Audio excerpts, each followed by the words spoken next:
homeless dog needs a home, but what's going on in Puerto Rico is beyond the pale. The way the dogs are being treated, left to die on the beach, I mean, just horrific. There has to be a better accountability to take care of these dogs instead of letting them run wild. Yeah. Somebody has to take responsibility for them. My name is Marissa Pearl, and I am a foster for Sato dogs in the Mercer County area. My Satos name is Daisy. Originally, she came from Puerto Rico as Hispida, which means little spark. It's pretty much perfect for her personality. I got her in November, and they said she was a special needs dog. She couldn't really eat solid foods, and we didn't know why. It ended up being a vascular ring anomaly, so it just means that there were blood vessels wrapped around her heart, which would constrict her and prevent her from eating food. So she actually needed to get surgery, which actually we raised money and got done last week. So now she's in recovery and getting ready for adoption. Many dog owners in the United States have no idea about the severity of the problem in Puerto Rico. No. Not at all. Never heard of the term before we adopted her, actually. Yep, never. Just we're going to find a shelter dog at Monmouth County SPCA, because that's where we got our other dog from, and it's a really nice shelter there. And we just wanted to give a dog that needed a home. They should be spaying, neutering their dogs there. They should be getting their dogs homes. And the only way these dogs are getting homes is by coming to the States. They're not getting homes in Puerto Rico. Only 3% of them are getting adopted over there. I had read that why adopt dogs in Puerto Rico when we have so many homeless dogs here? And that is a point, but I think there's enough homes here to go around to help every dog. It's getting better all the time. I used to get mad. Oh, we love Abby. Abby was funny when we first got her. You knew she didn't have a lot of human contact, because when you kissed her, she had no idea what you were doing, and she'd almost try to mimic it back with her mouth. And I thought she was a little feral at the beginning. But now, after a while, she got used to us. She's like the best dog. She's sweet. She's smart as anything. Probably the smartest dog I've had. She's definitely domesticated. And she's a great pet. She has great personality. There are some organizations and individuals in the United States that are adamant about making a difference regarding these poor Sato dogs. People like Marissa and the Belmonte family take them into their homes and dedicate their lives towards bettering their future and making a lifelong friend. Before we headed off to Puerto Rico, we decided to speak with Ken McKeel, an animal transport manager at Monmouth County SPCA, who has been to the island himself and experienced the horrors firsthand. When we leave there, we're just heartbroken, because even though we're saving 30 to 50 of them, there's still a ton more. We empty out that shelter when we go down there, and within the week they call us and tell us they're full again. I think everybody needs to be aware of it, and I think that the government in Puerto Rico needs to concentrate more on spaying and neutering. That's the biggest problem down there. Nobody's spaying, nobody's neutering, and animals are just reproducing at an alarming rate. What's happening now is people are allegedly driving around with magnets on their trucks, and they're getting about $50 a dog to bring them to be euthanized. On my very first trip down to Puerto Rico, I met Gina, who was in her cage. She wouldn't even give me the time of day. She wouldn't come out. She wouldn't look at me. Spent a few days with her, got her out. Make this really short, we kind of had a connection, and Gina, I found out, was tied to the gate 3 years prior. They came in the morning, there she was, so they brought her in, and she couldn't come back here because the airlines do not allow pit bulls to fly. In order for them to fly, they have to be in a special cage. The cage costs about $1,100, and then there's an excessive fee to fly them up on a commercial airliner. So the gentleman who sponsors these trips got a private jet, and we were able to bring Gina back. Gina was here maybe 3 weeks, and Gina has the best home in the world. She's the sweetest dog. She's bomb-proof. She loves everybody. She's just the sweetest dog in the world. Help us educate the government in Puerto Rico. The more voices and that they hear, maybe they'll listen. Maybe they'll listen. Because it's just overwhelming. 500,000 dogs on an island that's, 100 miles long? That's It's insane. And they're all roaming the streets. You know what I mean? It's not uncommon to drive down the road and see dogs dead on the side of the road.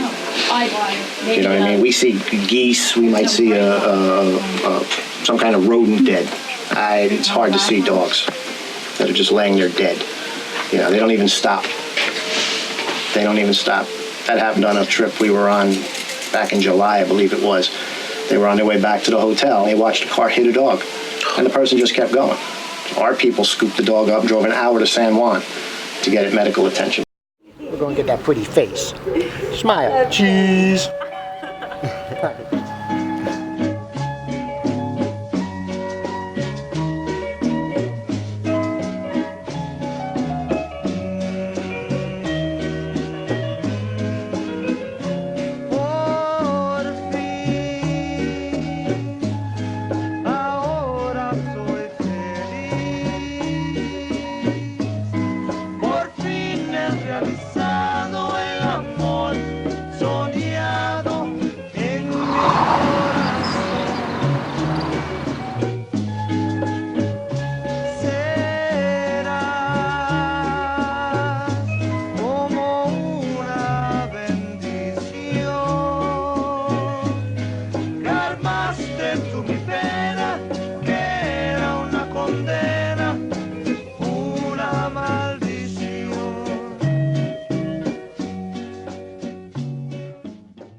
Out of breath and out of cash. Find yourself watching MASH every night on the couch. Woman says, let's take a drive on south. Roll down the windows and open them. After a long journey from the States to beautiful Humacao, Puerto Rico, we finally reached El Faro de los Animales, or the Animal Lighthouse, which is a safe haven for over 100 Sato dogs.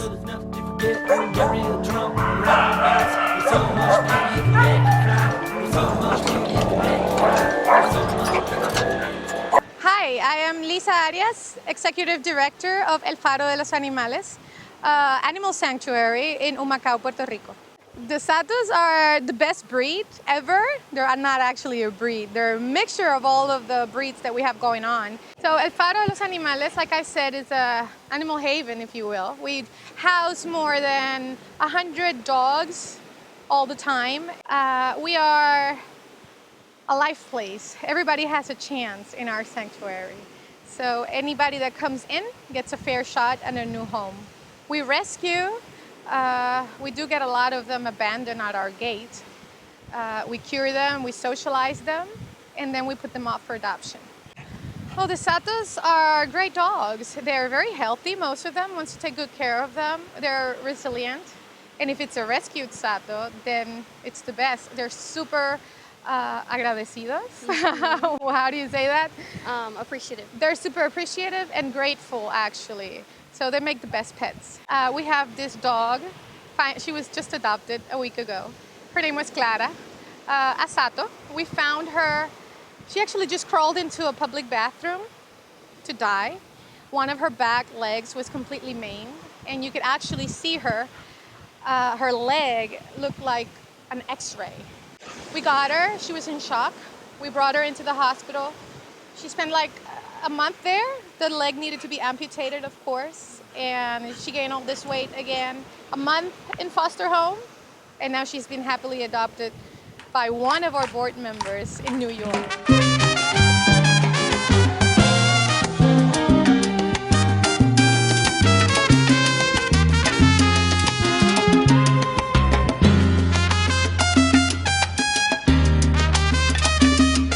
Hi, my name is Jimmy. I'm a veterinary technician, and this is my profession. I really like it. I enjoy it. It was either this or this or this. I feel like there's a need for animals. There's not many people, at least in here in Puerto Rico, that tend or care for them. And I like it. I come here every day, and I leave happy. I come happy. It's really good. It's satisfying. When you have a dog, you take in a dog that's sick, that's not healthy, and sometime later, like maybe, I don't know, a year or some months later, you get to see him go to a home full of energy, healthy, And you know, you make the dog happy because you get him a home with tender, loving care. And you know, the people that have him, you know, they also have, you know, tender, loving care from the dog. So that kind of feels, you know, the heart. You know, it makes you feel good when you go to bed that you did something nice for them, and you know, for yourself. Sure, everything at the shelter was a happy story. To find the real horror, we had to hit the streets.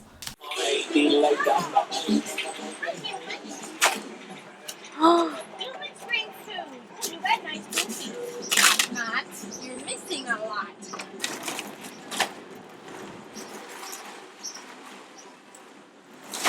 Are we hungry? Are we hungry? Look at you, you're slobbering all over.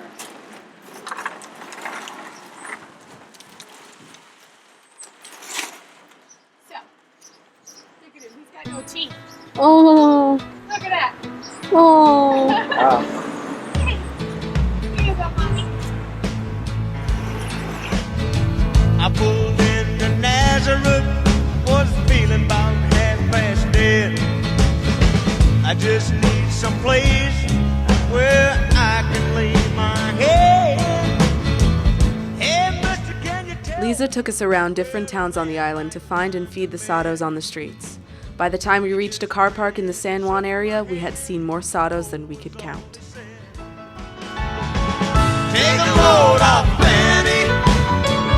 Take a load for free. Take a load off Fanny. And you put the load right on me.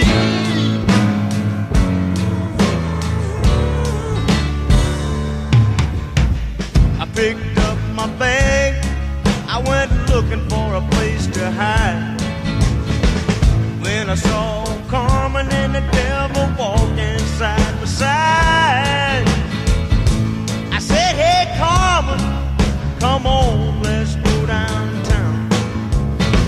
She said, I gotta go, but my friend can stick around. Take a load off.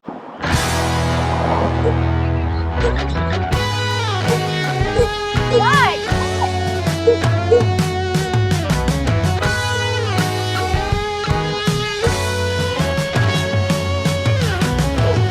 Bye, buddies.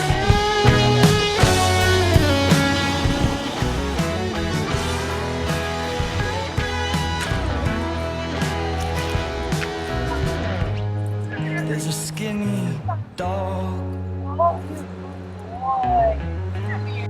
in a dirty parking lot, and he doesn't bite, but he begs.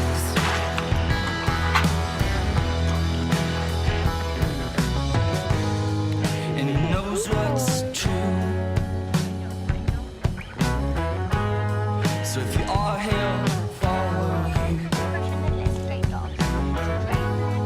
If you're headed home all the way,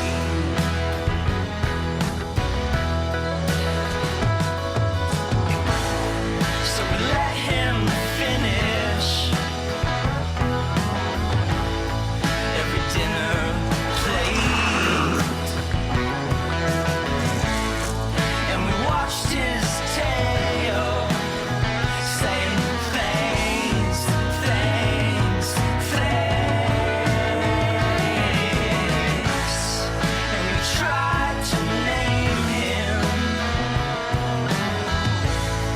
but he ran away.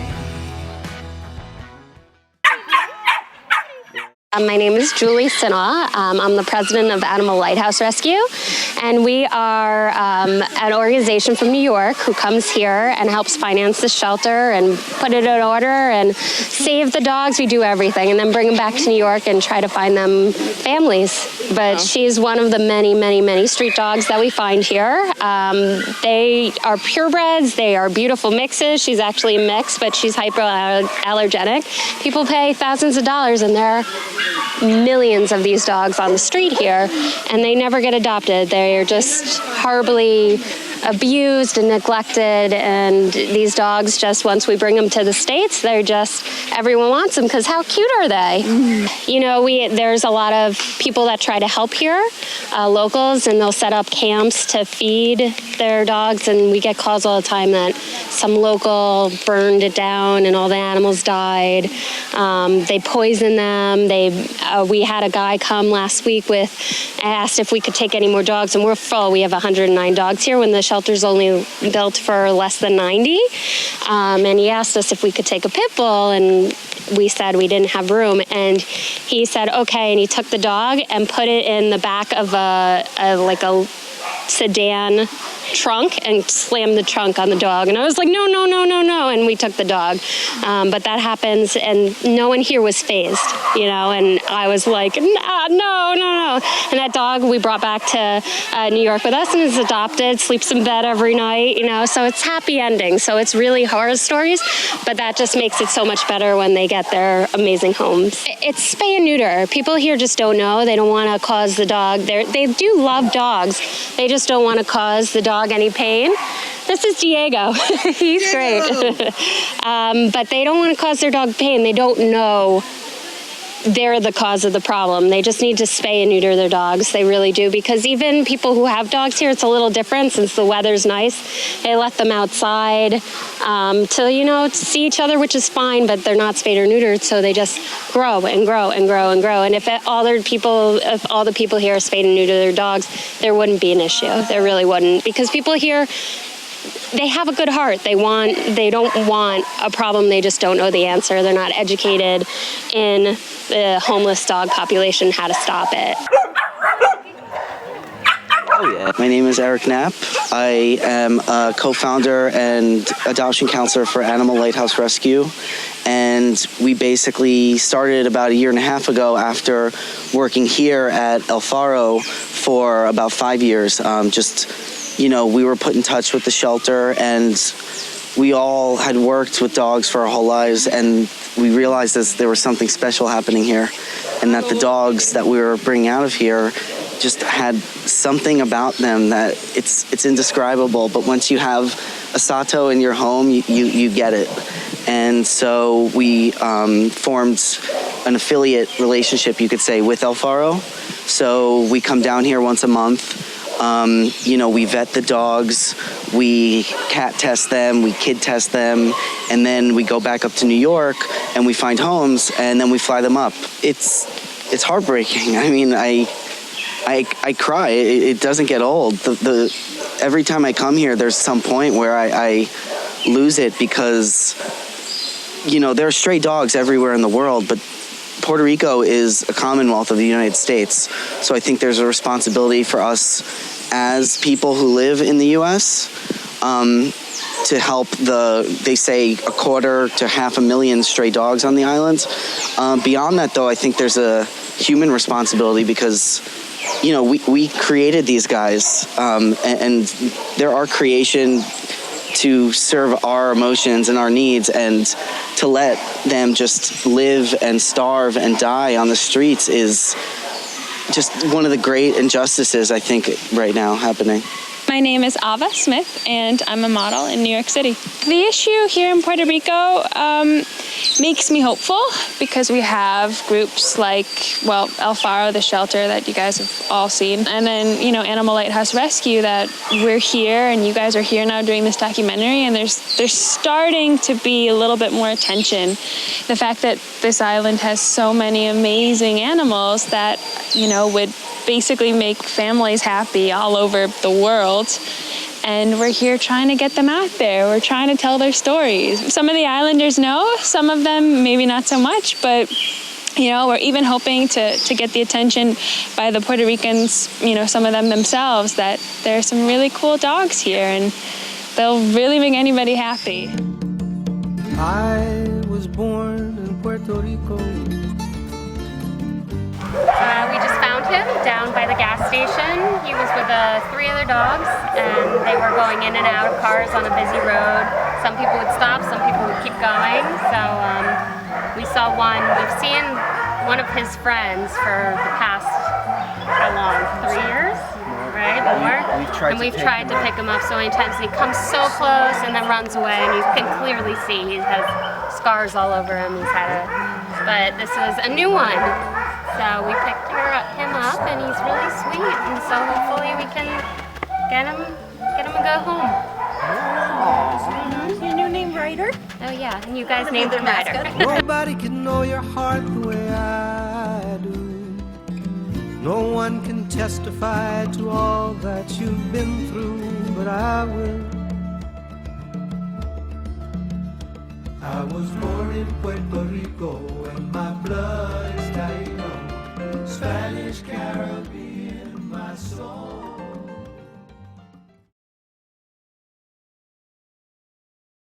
These were some lovings.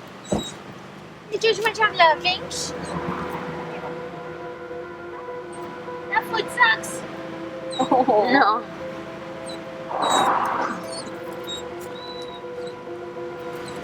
Oh, baby. Oh. No, I'm doing wrong. I can read it in the white. And the thing is, I knew it before. I reopened my eyes. And if I didn't know to be afraid, the faces make me sure that I do now. As I sit and wait,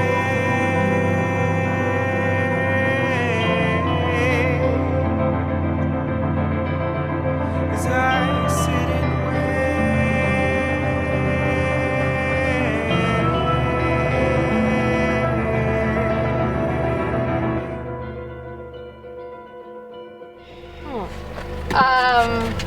And then I'll set them up for you guys to take to the States. Yeah.